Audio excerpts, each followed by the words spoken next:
वह साक्षी चैतन्य क्या है? वह आत्मा क्या है? उसका स्वरूप क्या है? उस परम चैतन्य का न उदय होता है न अंत होता है। उसमें न वृद्धि होती है न क्षय। वह बिना किसी साधन के ही स्वयं प्रकाश होकर अन्य चीजों को प्रकाशित करता है। उस परम तत्व का कोई आकार नहीं है, कोई लिंग भी नहीं है। इसलिए हम उसे पुल्लिंग, स्त्रीलिंग या नपुंसकलिंग कह नहीं सकते, क्योंकि उसका कोई लिंग ही नहीं है। ये उस प्रकाश के स्वरूप है जिसका कोई आकार या लिंग नहीं होता।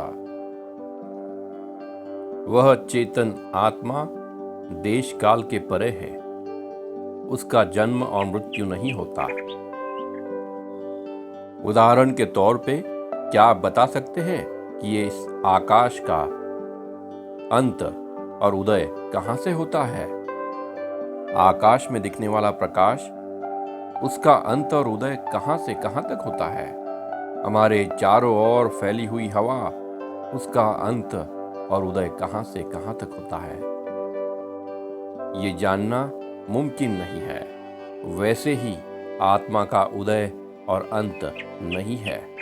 आत्मा के उदय के पहले क्या था और उसे जानने वाला कौन था? और आत्मा की मृत्यु के बाद उसे जानने वाला कौन है? अगर मृत्यु के बाद वो चेतन आत्मा नहीं रहता तो उसे जानने वाला भी कोई नहीं होगा और मृत्यु सिद्ध हो नहीं पाएगी।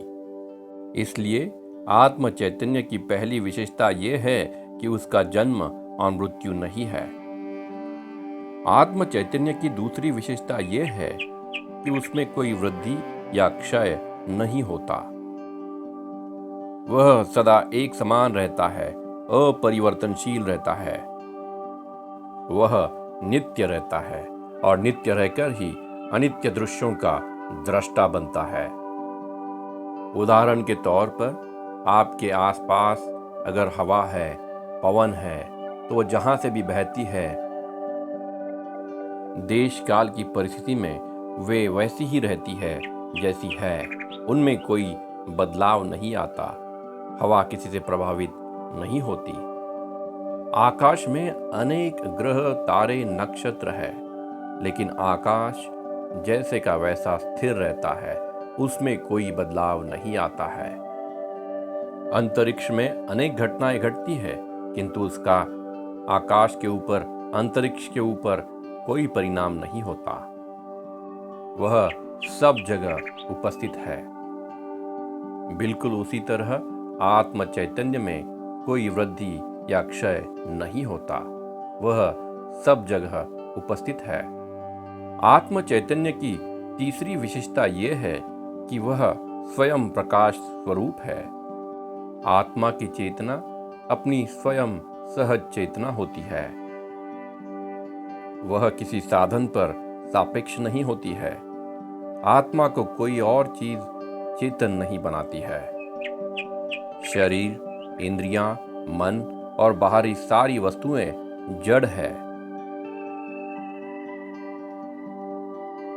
इन सब में जो चेतना प्रतीत होती है वह आत्मा से ही अर्जित की हुई है।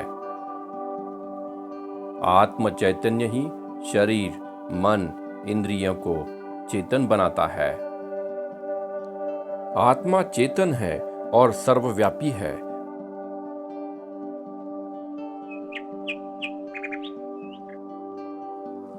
इस जगत के हर वस्तु में आत्मा है, चेतन है।